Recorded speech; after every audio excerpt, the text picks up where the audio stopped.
reconnaître la femme de ta vie ou l'homme de ta vie. Premièrement, il sera chrétien. Ça, c'est la première condition. Dieu ne te donnera pas un païen.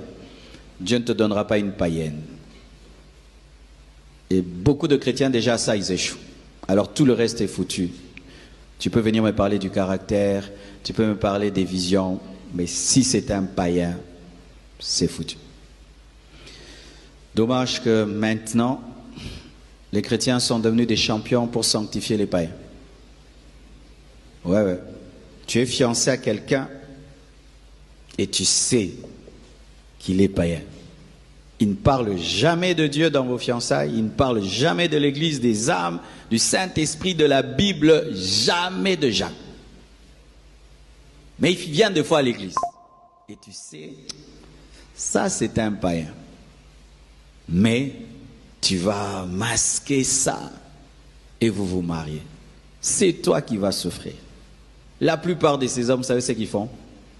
Une fois seulement qu'il t'a épousé, un mois après, il ne viendra plus à l'église. La plupart des sœurs, vous avez fait ça. Vos maris ne prient pas ici. Où sont vos maris? Vous avez dit, non, c'est un chrétien, il va se faire baptiser. Certains même se sont fait baptiser. Ils sont où? Vous avez épousé des païens. Vous avez épousé des païennes.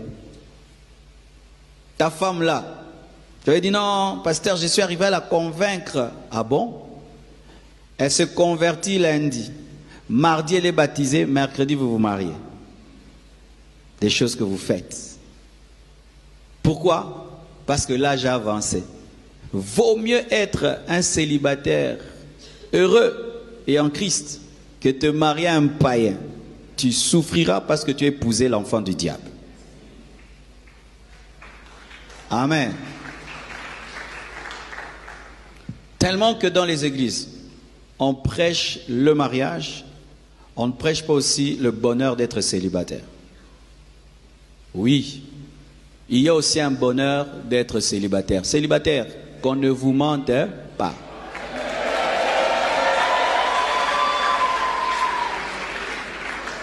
Jésus était célibataire, hein? C'est un célibataire qui a sauvé le monde. Oui, on doit vous dire la vérité. Un célibataire qui est malheureux dans le célibat sera malheureux dans le mariage. Un célibataire qui n'a rien appris dans le célibat n'a rien à donner dans le mariage. Un célibataire qui se marie parce qu'il est malheureux ne sera pas heureux dans le mariage. Parce qu'on apporte dans le mariage le bonheur qu'on avait quand on était célibataire. Alors, tu as ton bonheur de célibataire qui vient du Saint-Esprit, de la communion avec le Saint-Esprit, tes moments d'adoration. Et on casse ça tellement. Arrêtez de casser les bonheurs des gens. Hein. Oh, un célibataire, tu vis comment? Oh, il vit comment? Il vit. Moi, je vivais comment alors? Je me demande comment un célibataire vit. Oh, arrêtons ces choses-là. Ils vivent. Alléluia.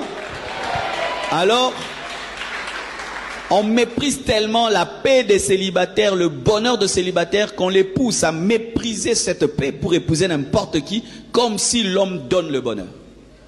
Alors, ça fait que, étant donné que tu ne valorises pas ton bonheur avec Dieu en étant célibataire, tu vas le vendre pour un faux bonheur avec un païen. Et maintenant, quand tu veux épouser un païen, une païenne, tu deviens malheureux. C'est alors que tu vas apprécier ton bonheur quand tu étais célibataire avec Jésus. Un célibataire en Christ qui est heureux ne quitte le célibat que s'il va épouser quelqu'un qui va garder la communion avec Dieu qu'il a. Mais quelqu'un qui va venir détruire ta communion avec Dieu n'ose pas te marier. Et si vous ne m'écoutez pas et vous fabriquez des mariages avec les païens, même si je ne suis pas là, je sais que vous souffrez. Tu souffriras. Tu demanderas la mort. Il vivra plus longtemps que toi. Il t'enterrera. Pourquoi? Parce que le païen sait vivre dans la haine. Toi, tu es le chrétien, tu ne vis pas dedans. Donc, il peut t'amener dans des conflits de 6 mois. Toi, tu es asphyxié par les conflits. Lui, il est heureux parce qu'il y a Lingaka Kobunda. Toi, une semaine de rancune, tu étouffes. Lui, il est heureux. Tu veux épouser une telle personne. Restez célibataire si vous n'avez pas trouvé. Ne vous mariez pas à des païens et ne vous mariez pas à des gens qui sont d'une autre doctrine. N'épouse pas quelqu'un qui n'a pas ta doctrine. N'épouse pas quelqu'un qui n'a pas tes convictions. N'épouse pas quelqu'un qui n'a pas la même foi que toi. N'épouse pas quelqu'un qui ne voit pas le monde comme tu le vois. Que Dieu vous bénisse abondamment.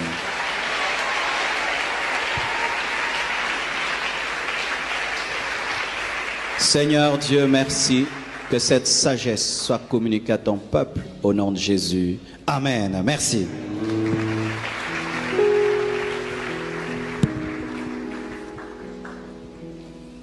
Comment reconnaître la femme de ta vie ou l'homme de ta vie?